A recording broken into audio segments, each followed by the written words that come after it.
ಏನು ಸಂಬಂಧ? ಯಾಕೆ ವಕೀಲರ ಪರಿಷತ್ಗೂ ನಮಗೂ ಏನು?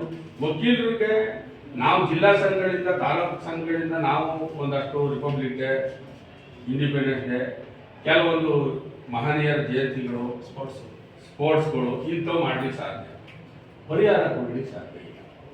ವಕೀಲರಿಗೆ ಅಂತಿಮ ಹಂತದಲ್ಲಿ ನಾವು ಅವ್ರಿಗೆ ಏನಾದ್ರು ಒಂದು ನಿರ್ದಿಷ್ಟವಾಗಿ ಏನು ತಲುಪಿಸ್ಬೇಕು ಅದು ತಲುಪಿಸೋಕ್ಕಾಗೋದಿಲ್ಲ.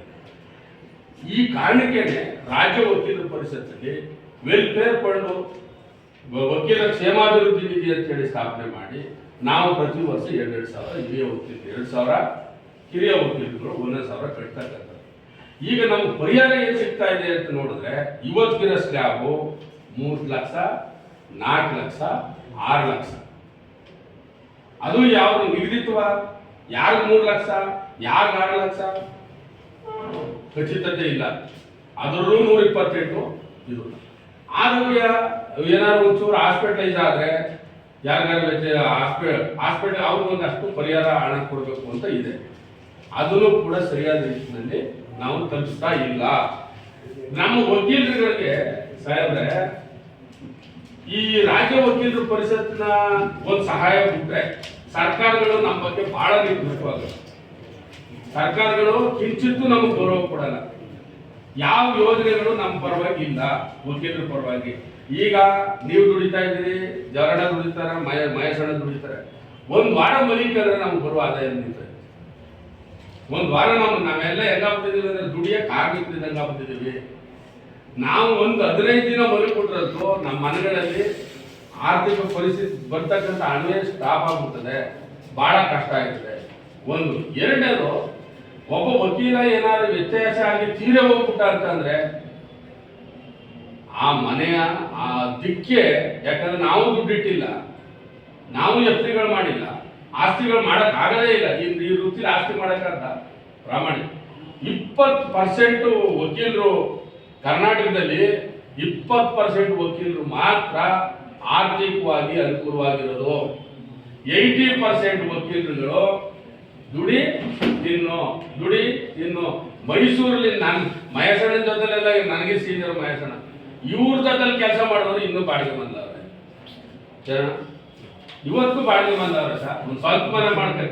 ಇದು ನಾನು ಒಬ್ಬ ವಕೀಲನಾಗಿ ನನ್ನ ಇನ್ನೊಬ್ಬ ವಕೀಲನ ಕುಟುಂಬ ಸ್ಟ್ಯಾಂಡರ್ಡ್ ಆಗಿರೋ ಖುಷಿನೋ ಅಥವಾ ಅವನು ಯಾವುದೋ ಒಂದು ರೀತಿಲಿ ಬಾಡಿಗೆ ಕಟ್ಕೊಂಡು ಎಳೆದಾಡ್ಕೊಂಡು ಡಿ ಗ್ರೂಪ್ ನೌಕರರು ಇರ್ತಾರೆ, ಅದಕ್ಕಿಂತ ಕಡಿಮೆ ಜೀವನ ಮಾಡ್ತಾ ಇದ್ದಾರೆ.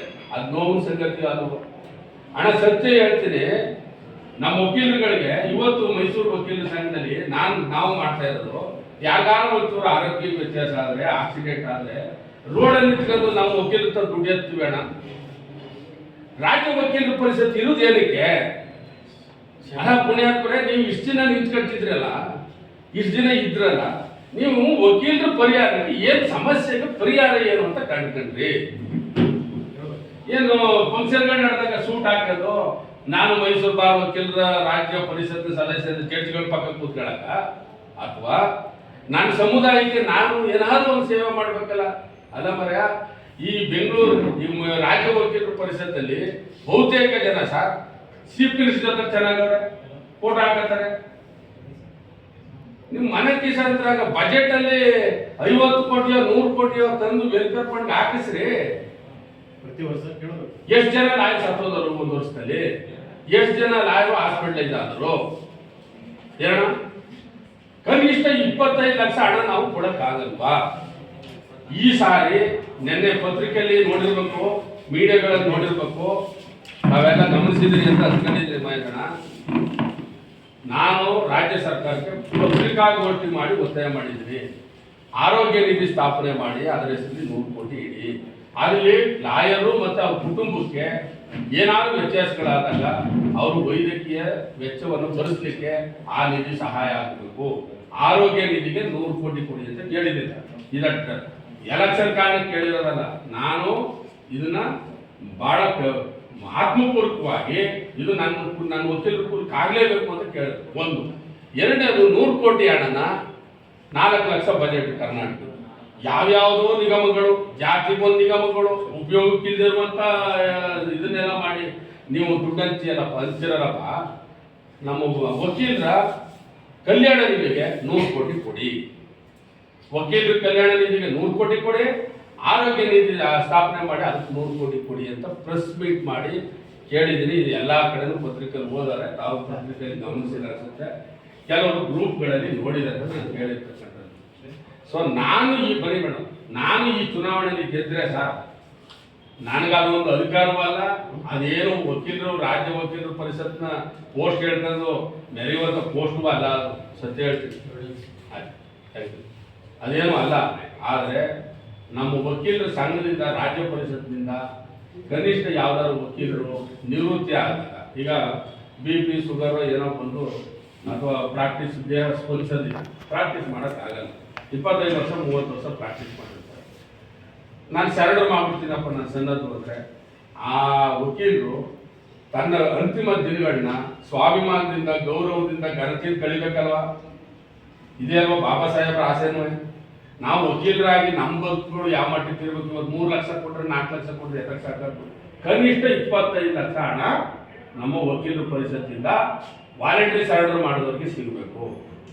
ಯಾವ್ದಾದ್ರು ಯುವ ವಕೀಲರು ಇರ್ಬೋದು, ಕಿರಿಯ ವಕೀಲರು ಇರ್ಬೋದು, ಸೀನಿಯರ್ ವಕೀಲರು ಇರ್ಬೋದು, ಯಾರು ವಕೀಲರು ಆಕ್ಸಿಡೆಂಟಲ್ಲೋ ಅನಾರೋಗ್ಯದಿಂದಲೋ ಮರಣಕ್ಕೀಡಾದರೆ ಸಾವು ಯಾವ ರೂಪದಲ್ಲಾದ್ರೂ ಬರಲಿ, ಆ ಕುಟುಂಬ ಮರಣಕ್ಕೆ ಏನಾದ್ರು ವಕೀಲರು ಈಡಾದಂಥ ಸಂದರ್ಭದಲ್ಲಿ ಇಡೀ ಕುಟುಂಬ ತಬ್ಬಲಿ ಆಗ್ಬಿಡ್ತದೆ. ದುಡಿಯೋ ವ್ಯಕ್ತಿ ಕಳ್ಕೊಂಡ್ಬಿಟ್ರೆ ಆ ಕುಟುಂಬದಲ್ಲಿ ದಿಕ್ಕು ದೆಸೆ ಇಲ್ಲದಂಗೆ ಆಗ್ಬಿಡ್ತದೆ. ಇನ್ನೊಬ್ರದ್ದು ಭಿಕ್ಷೆ ಬೇಡಿ ಜೀವನ ಮಾಡೋಕ್ಕಾಗಲ್ಲ. ಆಗ ಆ ಕುಟುಂಬಕ್ಕೆ ಕನಿಷ್ಠ 25 ಲಕ್ಷ ಹಣ ಸಿಕ್ಕಿದ್ರೆ ನನ್ನ ಹೆಂಡತಿ ಮಕ್ಕಳು ನನ್ನ ಕುಟುಂಬ ಧೈರ್ಯದಿಂದ ಜೀವನ ಮಾಡ್ಬೋದು. ಆ ಸಾಯುವಂಥ ವ್ಯಕ್ತಿನೂ ಕೂಡ ಅಯ್ಯೋ ನಾನು ಸತ್ರ ಒಂದು 25 ಲಕ್ಷ ನನ್ನ ಕುಟುಂಬಕ್ಕೆ ಸಿಕ್ಕುತ್ತೆ, ನೀವು ಹೆದರ್ಕೋಬೇಡಿ ಅಂತಾರು ಹೇಳ್ಬೋದು ಅಲ್ವಾ?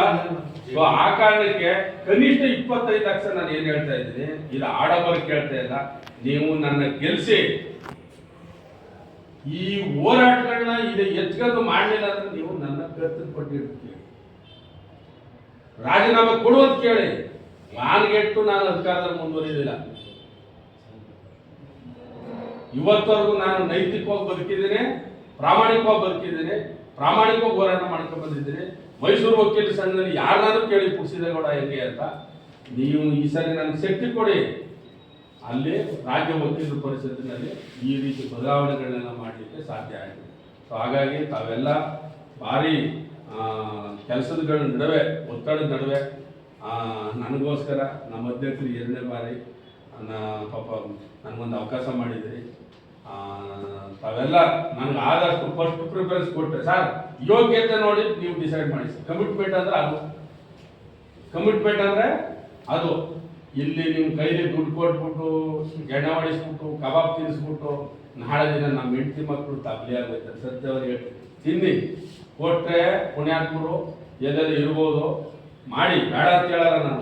ನಾನು ನಮ್ಮ ಕುಟುಂಬದ ಬಗ್ಗೆ ಸ್ವಲ್ಪ ಯೋಚನೆ ಮಾಡಿ. ಅವರು ಭದ್ರಾಗಿರೋನು ಕೊಡೋನು, ನಾ ಕೊಡಕ್ಕಾಗ ಭದ್ರಾಗಿರೋನು ಕೊಡ್ತೇನೆ, ಪಾರ್ಟಿ ಮಾಡಿ, ಎಂಜಾಯ್ ಮಾಡಿ. ನಮ್ಮ ವಕೀಲರು ತಿಂದ್ರೆ ಉಂಡ್ರೆ ನೋಡಿದ್ರೆ ನನಗೇನು ಬೇಜಾರಿಲ್ಲ. ನಮ್ಮ ವಕೀಲರು ಸಂತೋಷವಾಗುತ್ತೆ. ಓಟ ನಿಮ್ಗಾಗಿ ಹಾಕೊಳ್ಳಿ, ನಿಮ್ಮ ಮನೆಗಾಗಿ ಹಾಕೊಳ್ಳಿ, ನಿಮ್ಮ ಸೇವಕನಾಗಿ ನನ್ನ ಆಯ್ಕೆ ಮಾಡಿ. ನಾನು ಪ್ರಾಮಾಣಿಕವಾಗಿ ನಿಮ್ಮ ಕೆಲಸ ಮಾಡ್ತೀನಿ. ನನಗೆ ಓಟ್ ಕೊಡೋಕ್ಕೂ ಮೊದಲೇ, ಫಸ್ಟ್ ಪ್ರಿಫರೆನ್ಸ್ ಓಟ್ ಕೊಡೋಕ್ಕೂ ಮೊದಲೇ ಪುಡಿಸಿದೇಗೌಡ ಹೆಂಗೆ ತಿಳ್ಕೊಂಡು ಚರ್ಚೆ ಮಾಡಿ. ಇನ್ನೂ 4-5 ದಿನ ಅದೇ ನಾವು ಅಂತಿಮ ಕಸರತ್ತಲ್ಲಿ ಇದ್ದೀವಿ. ಇನ್ನೂ 3-4 ಬಾರಿ ಹೋಗ್ಬೇಕು. ಚರ್ಚೆ ಮಾಡಿ ಪುಡಿಸಿದೇಗೌಡನ ಮಾತು, ನಡೆ, ನುಡಿಗೆ ಸಂಬಂಧ ಇದೆ ಅಂದರೆ ಅನಿಸಿದ್ರೆ ನನಗೆ ಓಟ್ ಕೊಡಿ, ಇಲ್ಲಾದ್ರೆ ಓಟ್ ಕೊಡಬೇಡ. ನನಗೆ ತಾವೆಲ್ಲ ಮಾತಾಡೋಕ್ಕೆ ಅವಕಾಶ ಮಾಡಿಕೊಡೋದಕ್ಕೆ ನಾನು ತಮ್ಮೆಲ್ಲರಿಗೂ ವಂದಿಸಿ ನನ್ನ ಮಾತುಗಳನ್ನು ಮುಕ್ತಾಯ ಮಾಡ್ತೀನಿ.